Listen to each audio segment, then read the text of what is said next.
Okay guys, welcome back to part 3 of the drive shaft and brake disc and brake pad reassembly on the Mini. The parts just came in. I'm just going to go through them with you here now. So this is the drive shaft that came in. Now look, you can buy these drive shafts on eBay for 50-60 euro. No, that wouldn't be my way of doing it. This is a German, it's called a replacement item. So in other words, I bring in the old item in replacement for this OEM reconditioned one. So it's 100%, it's as good as new, and that's what came. That's the drive shaft. And if we go over here and we check, we also have a set of front discs and pads. Now I'm just going to open up these, look, see what we've got here. Okay, so right,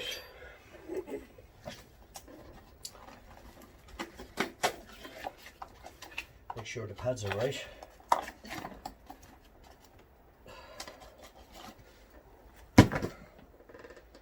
Yep, they're the right ones. Okay, leave them over for the other side. Over there. Throw the box in the bin, and we can get this box opened and have a look at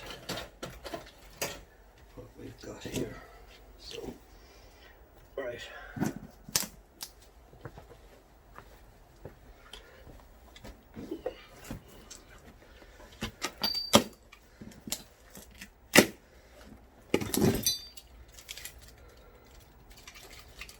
Okay.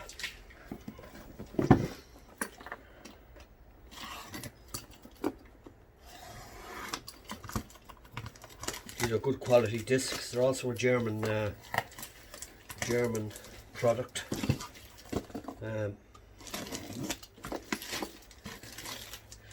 What I would say to you is there's certain items you can buy on eBay or on Amazon.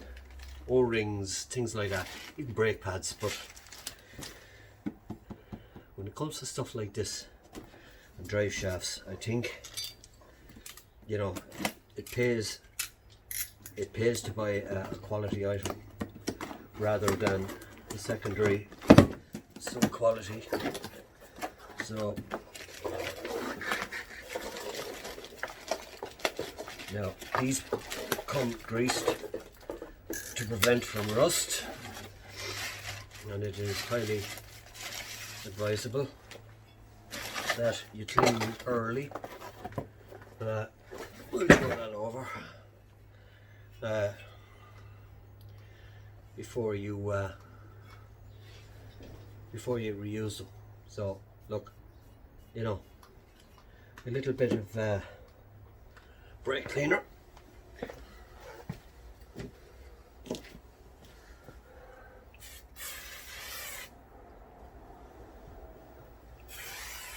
And a wipe of a cloth, and that should be it.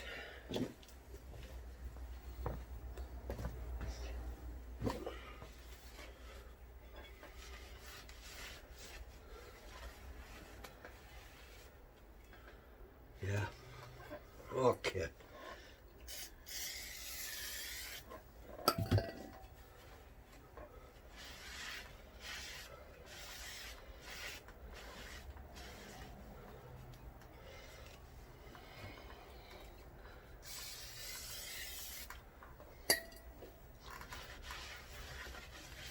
I've seen mechanics just take these out of the box and put them straight on. Look, No, I don't think I'll go down that route somehow or another. Now I want to set the camera up so that you guys can actually see what I'm doing. To be fair, there's no point in having a camera here if you can't really make out what's going on. So I'm going to try and make this as easy as I can for you guys. Now, can you see that? I think you can. Okay. Right. So, let's get to it.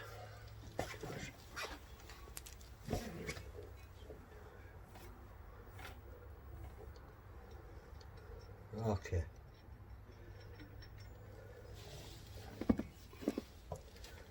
So,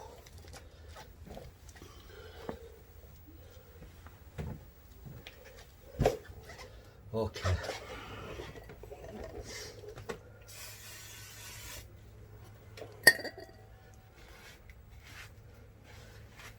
Make sure your surface is clean and dry before we commence installation.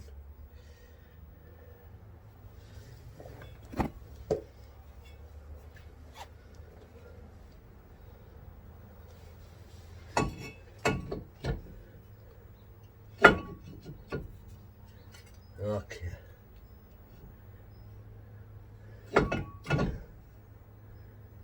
Like so.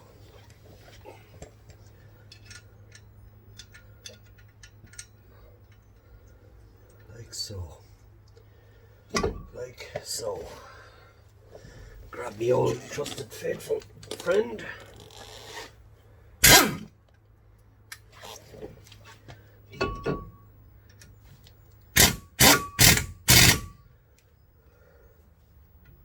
Now don't over tighten this, or you're going to end up with a job getting it off. Next time you want to, you know, take it off. You're going to end up just giving yourself hardship. So now the carrier, as far as I know, goes on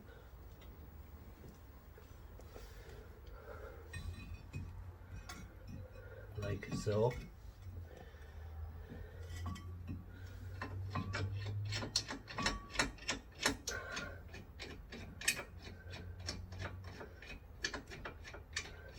Always thread it by hand first, because the last thing you want to do on one of these is cross thread it.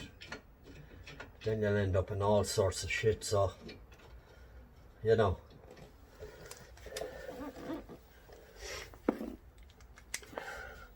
Okay. Okay. So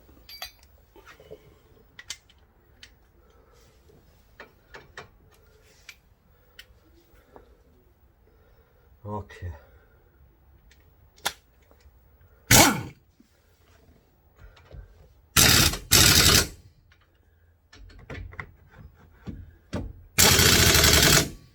That's tight enough.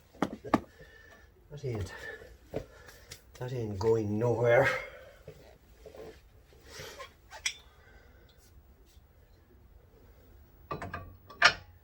Just like that. Now there is an issue with regards to, I'm going to show you now in a few minutes, with regards to the brake reservoir. And not a lot of people end up in trouble when it comes to have to insert like so. Okay. Now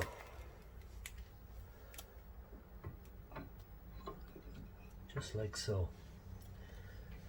I know this is all easy, you know, everything is working out fine here, but it's yeah, it is easier said than done, you know. I mean, it's but Now, that's definitely not right. Anyway.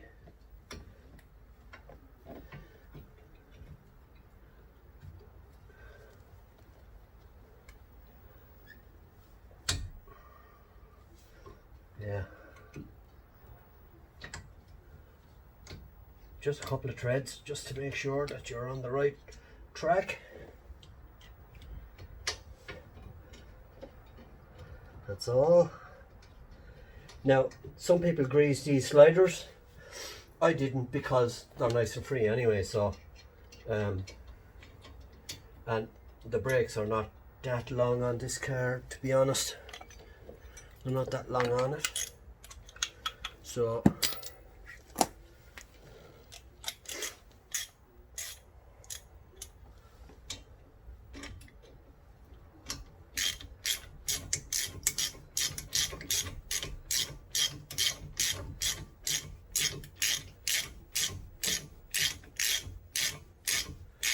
again, there's no need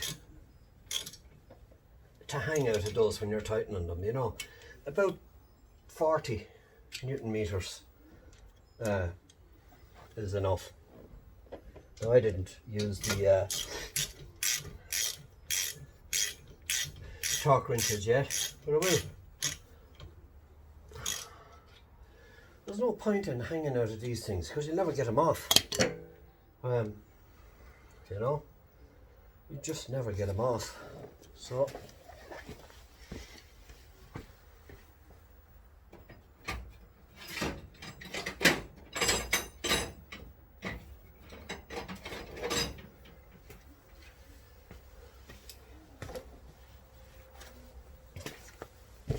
now look, there's given torque settings for these, but I'm just setting mine for 40. You know, you don't have to, but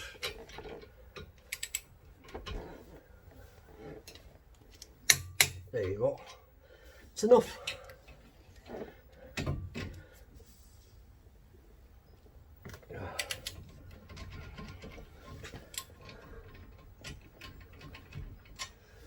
We can get them out now.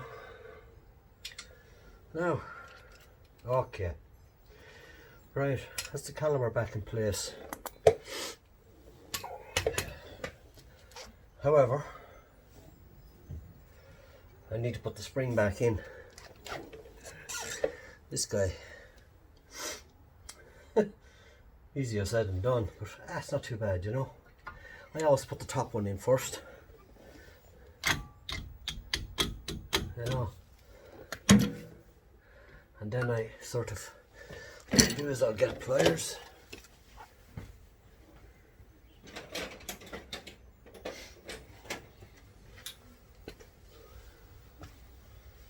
Anyway, like so.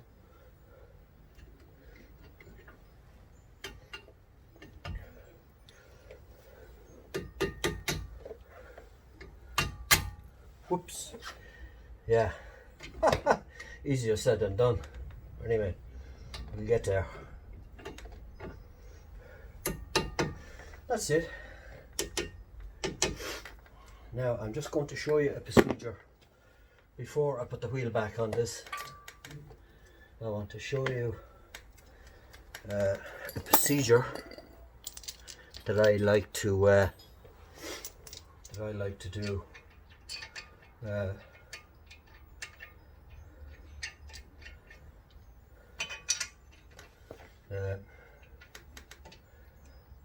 While you're in here, I mean, look, you know, examine things, look at things, you know, have a look and see what's the story inside, you know. Just assume, you know, just check things out and make sure everything is kosher, you know. Everything is 100% there. So now I'm going to show you one thing here that's vital. Because the brakes were fairly good on this car, she was topped up, she was loads of fluid, but when I opened out the cylinders, this reservoir started to overflow. So I'm just going to show you the little system I used. Oh, begar. I should get a cameraman really, you know.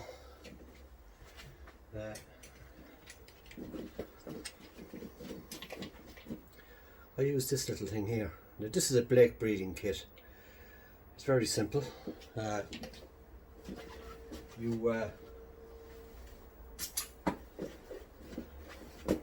hook up your air line to it, like so, and you have to excuse the compressor, just give it a minute.